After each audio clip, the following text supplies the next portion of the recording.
رسول الله صلی الله علیه وسلم فرمایلی دي چې ما تاسو کړو د جبرئیل علیه السلام نه صدقې په باره کې. جبرئیل علیه السلام راته وویل چې ای محمده صدقه په اووه قسمه ده، په اختبار ثواب سره، اول یو په یو، دویم یو پلس، دریم یو په اویا، څلورم یو په سل، پنځم یو په اووه سوه، شپږم یو په نهه سوه. یو ورور چې د خارج نه سلو رو کومک کړی دی، الله د هغه صدقه قبول او منظوره کړه په خپل دربار الهي کې، او الله د هغه صدقه جاریه صدقه وګرځي. یو ورور چې 10,000 روپۍ جلال آباد نه صدقه ورکړې ده، الله دې په خپل دربار الهي کې قبول او منظوره لري. یو بل مؤمن ورور لکه قرآن پاک دپاره پټې جوړې کړي دي، الله دې قبر نوراني کړه، الله دې قبر نوراني وګرځي. کوم ورور چې موږ سره په رسپیکل او میکونو کې مرسته کړې ده، الله تعالی د هغه سره مرسته وکړه. علم ورلا ورکړي دا حدیث او د قرآن، علم ورلا ورکړي دا حدیث او د قرآن،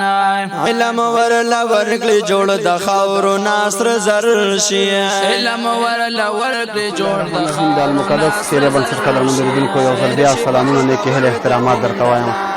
قدرمن دوستانو، یو ځل بیا ام المؤمنین عائشه رضی الله تعالی عنها مدرسې ته راغلی یم. دغې مدرسې نه مو څو ورځې مخکې ویډیو کړې وه او د دې مدرسې په اړوند ستونزو باندې موږ تاسې خبر کړي وی، او د دې مدرسې هغه مشره کومه عالمه چې د هغې هم تاسو سره خپل مشکلات شریک کړي وو. دغه مدرسه چې ده دا یو څه د سیلاب نه په خطر کې ده، او همدارنګه پکې د ماشومانو دپاره د قرآن مجیدونه چې ورباندې ږدي، دغه تختې چې وې دا هم په دې کمبود وې، لاوډسپیکر یې نه و. الله رب العزت د څو وروڼو په مرسته باندې په دغه مدرسه کې یو څه مشکلات حل کړل. یو ورور د بلجیم نه 100 هیرو مرسته وکړه چې د هغې نه 4300 کلدارې جوړې شوې، او بل ورور د جلال آباد ښار کې راته 10,000 کلدارې لاس په لاس راکړې چې 4300 کلدارې مو ورته نغدي مرسته راوړې ده. همدارنګه بل ورور دا چې ولسوالۍ د کوټلي اوسېدونکی و چې هغې د دې دپاره د تختو دپاره دغه لرګي مرسته وکړه، او کوم د مشین والا ورور چې و هغه د دغه تختو د جوړولو هغه ټولې چارې په غاړه واخیستې. فقط حرکت پکار دی قدرمن دوستانو، موږ حرکت وکړو، الله رب العزت پکې برکت واچولو. نحمده ونصلي على رسوله الكريم، اما بعد فاعوذ بالله من الشيطان الرجيم، بسم الله الرحمن الرحيم. ان المصدقين والمصدقات اقرضوا الله قرضا حسنا يضاعف لهم ولهم اجر کریم. الله تعالی په خپل کتاب فرمایي خپلو بندګانو ته صدقه کوونکي سړي او صدقه کوونکي ښځې چې قرض ورکړي الله تعالی ته ښایسته په اخلاص، زیات به کړي هغوی بدله د دنیا، اور به کړي الله پاک بدله د آخرته. یو ورور چې د خارج نه 100 یورو کومک کړی دی، الله د هغه صدقه قبول او منظوره کړه په خپل دربار الهي کې، او الله د هغه صدقه جاریه صدقه وګرځي. یو ورور چې 10,000 روپۍ جلال آباد نه صدقه ورکړې ده، الله دې په خپل دربار الهي کې قبول او منظوره لري. کوم ورونه مؤمنان غواړي چې زموږ صدقه قبول او منظوره وګرځي او صدقه جاریه وګرځي، هغه د په خپله صدقه په خپل ځای باندې خرج کړه. یو انسان د خپل مال بې ځای نه خرج کوي، ځکه چې کوم انسان مال چې بې ځای خرج شي هغه نه دنیا فایده لري نه د آخرت فایده لري. یو بل مؤمن ورور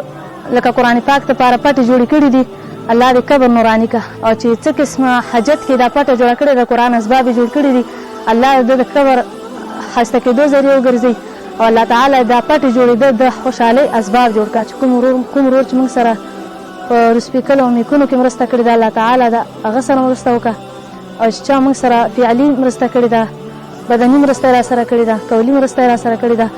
زباني مرسته را سره کړې ده، قلبي مرسته را سره کړې ده، الله تعالی دې ټولو حاجتونه پوره کړه. نحمده ونصلي على رسول الكريم، اما بعد فاعوذ بالله من الشيطان الرجيم، بسم الله الرحمن الرحيم. د ابو هريره رضی الله عنه روایت ده چې بېشکه نبي کریم صلی الله علیه وسلم فرمایل دي چې بېشکه یوه ملایکه آواز کوي دروازو د اسمانونه وایي چې څوک به قرض ورکړي نن ورځ چې سبا ته مومي، او بله ملایکه آواز کوي چې ای ډلې د بني ادمه تاسو د مرګ لپاره پیدا یې، آبادي کې خرابېدو دپاره یا نه به تاسو باقي یې په دنیا کې، او نه ستاسو کورونه بلکې هر څه فاني دی.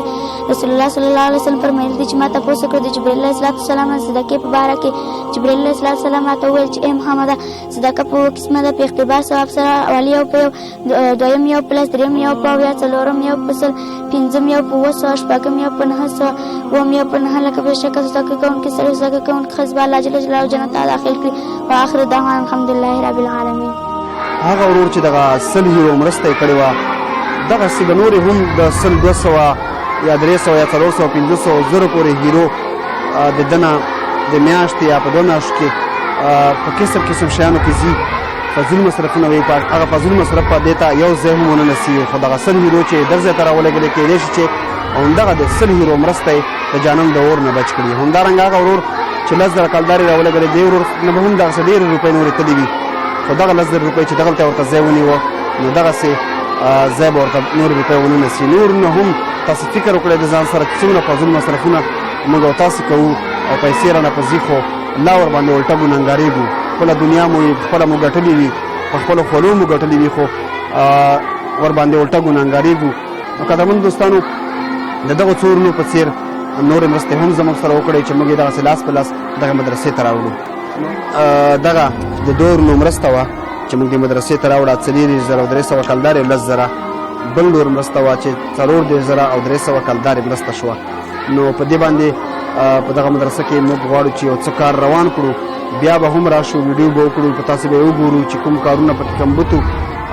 لومړی خو دغه د استنادي دیوال یا دغه منډاو چې دی د دغې ضرورت دی او بعد د هغې نه به بیا د دې مدرسې دغه چاردیوالۍ دپاره یو دیوال ته وو چې دغه مدرسه پراخه شي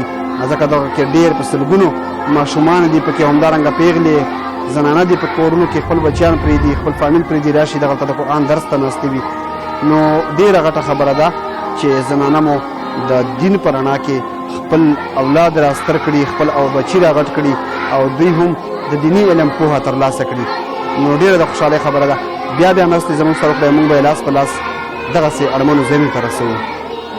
أعوذ بالله من الشيطان الرجيم بسم الله الرحمن الرحيم قاف يا صاد ذكر رحمة ربك عبده زكريا إذ نادى ربه نداء خفيا قال رب إني وأنا العزم مني واشتعل الرأس شيبا ولم أكن بدعائك رب شقيا وإني خفت الموالي من ورائي وكانت امرأتي عاقرا فهب لي من لدنك وليا يرثني ويرث من آل يعقوب وجعله ربي رضيا صدق الله العظيم